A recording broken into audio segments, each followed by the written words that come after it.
ವಿವಾ ನ್ಯೂಸ್ಗೆ ಸ್ವಾಗತ. ನಾನು ಮೀನಾಕ್ಷಿ ರಾಠೋಡ್. ಮಾಳನೂರು ಗ್ರಾಮದ ರೈತನ ಮೇಲೆ ಕೆಎಸ್ಆರ್ಟಿಸಿ ಬಸ್ ಚಾಲಕರ ದೌರ್ಜನ್ಯ ಖಂಡಿಸಿ ಯಾದಗಿರಿ ಪೊಲೀಸ್ ಅಧಿಕಾರಿಗಳಿಗೆ ಮನವಿ. ಯಾದಗಿರಿ ಜಿಲ್ಲೆ ಹುಣಸಗಿ ತಾಲೂಕಿನ ಮಾಳನೂರು ಗ್ರಾಮದ ನಿವಾಸಿಯಾದ ಮದನಪ್ಪ ತಂದೆ ಬಸಪ್ಪ ದೊಡಮನಿ ಅನ್ನುವ ರೈತ ತಾಳಿಕೋಟೆ ಹುಣಸಗಿ ರಸ್ತೆ ಮುಖಾಂತರ ಹೊಲಕ್ಕೆ ಹೋಗಿ ಮನೆಗೆ ಹೋಗುವ ಸಮಯದಲ್ಲಿ ತಾಳಿಕೋಟೆಯಿಂದ ಶಹಾಪುರ ಹೋಗುವ ಕೆಎಸ್ಆರ್ಟಿಸಿ ಬಸ್ಸಿನ ಚಾಲಕ ಹಿಂದೆಯಿಂದ ಬಂದು ಅಡ್ಡದಿಡ್ಡಿ ಗಾಡಿ ಓಡಿಸುವುದನ್ನು ನೋಡಿ ಭಯಪಟ್ಟು ಬಸ್ ನಿಲ್ಲಿಸಿ, ಸರಿಯಾಗಿ ಗಾಡಿ ಓಡಿಸುವುದಕ್ಕೆ ಬರುವುದಿಲ್ಲವೇ, ನಿಮಗೆ ಈ ರೀತಿ ಗಾಡಿ ಓಡಿಸಿದರೆ ಸಾರ್ವಜನಿಕರು ಓಡಾಡುವುದು ಹೇಗೆ ಎಂದು ಪ್ರಶ್ನೆ ಮಾಡಿದ್ದಕ್ಕೆ ಚಾಲಕ ಮತ್ತು ನಿರ್ವಾಹಕ ಸೇರಿಕೊಂಡು ಮದನಪ್ಪನಿಗೆ ಮನಬಂದಂತೆ ಹಲ್ಲೆ ಮಾಡಿ ಬಾಯಲ್ಲಿನ ಹಲ್ಲು ಮುರಿಯುವಂತೆ ಹೊಡೆದಿರುವ ಘಟನೆ ಬೆಳಕಿಗೆ ಬಂದಿದೆ. ಈ ಘಟನೆಗೆ ಸಂಬಂಧಿಸಿದಂತೆ ದಿನಾಂಕ 26/2/2025 ಹುಣಸಗಿ ತಾಲೂಕು ಸಬ್ ಇನ್ಸ್ಪೆಕ್ಟರ್ ಅವರು ದೂರು ದಾಖಲು ಮಾಡಿಕೊಳ್ಳದೆ ಸರ್ಕಾರಿ ನೌಕರರ ದೂರನ್ನು ಪಡೆದುಕೊಂಡು ನನ್ನ ಮೇಲೆ ಕೇಸ್ ಹಾಕಿದ್ದಾರೆ ಎಂದು ಆರೋಪಿಸಿದರು. ಮತ್ತು ಆ ಇಬ್ಬರು ಸರ್ಕಾರಿ ಚಾಲಕ ಮತ್ತು ನಿರ್ವಾಹಕ ಮಾಳನೂರು ಗ್ರಾಮದ ಸಂಬಂಧಿಕರು. ಆದ್ದರಿಂದ ನಾನು ದೂರು ಕೊಡಲು ಹೋದಾಗ ಪೊಲೀಸರು ದೂರು ತೆಗೆದುಕೊಂಡಿಲ್ಲ ಎಂದು ಉಲ್ಲೇಖ ಮಾಡಲಾಗಿದೆ.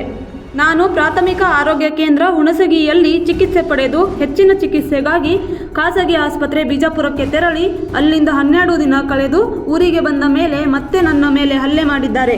ಆದ ಕಾರಣ ಇವರ ಮೇಲೆ ಅಟ್ರಾಸಿಟಿ ಕೇಸ್ ದಾಖಲಿಸಿ ಇವರ ಮೇಲೆ ಕಾನೂನು ಕ್ರಮ ಜರುಗಿಸಿ ಎಂದು ನಾನು ಹುಣಸಗಿ ಪೊಲೀಸ್ ಠಾಣೆಗೆ ಹೋದರೆ ನೀನೇ ಕುಡಿದು ಗಲಾಟೆ ಮಾಡಿದ್ದೀಯಾ ಎಂದು ನನಗೆ ಪೊಲೀಸರು ಬೆದರಿಕೆ ಹಾಕುತ್ತಿದ್ದಾರೆ ಎಂದು ಮನವಿಯಲ್ಲಿ ಉಲ್ಲೇಖಿಸಲಾಗಿದೆ.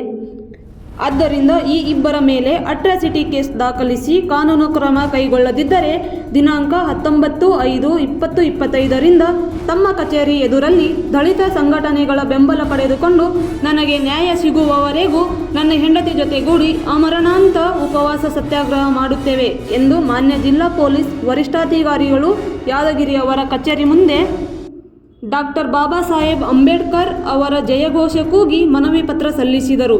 ಬಡವರಿಗೆ ನ್ಯಾಯ ಕೊಡಿಸುವ ನಿಟ್ಟಿನಲ್ಲಿ ಯಾವ ರೀತಿ ಪೊಲೀಸ್ ಇಲಾಖೆ ಕ್ರಮ ಕೈಗೊಳ್ಳುತ್ತದೆ ಎಂದು ಸಾರ್ವಜನಿಕರು ಕಾದು ನೋಡಬೇಕಿದೆ.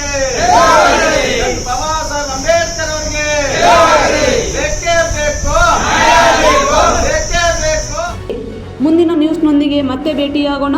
ಹೆಚ್ಚಿನ ಮಾಹಿತಿಗಾಗಿ ಸಂಪರ್ಕಿಸಿ vivanews.live ಅಥವಾ vnews.co.in. ಧನ್ಯವಾದ.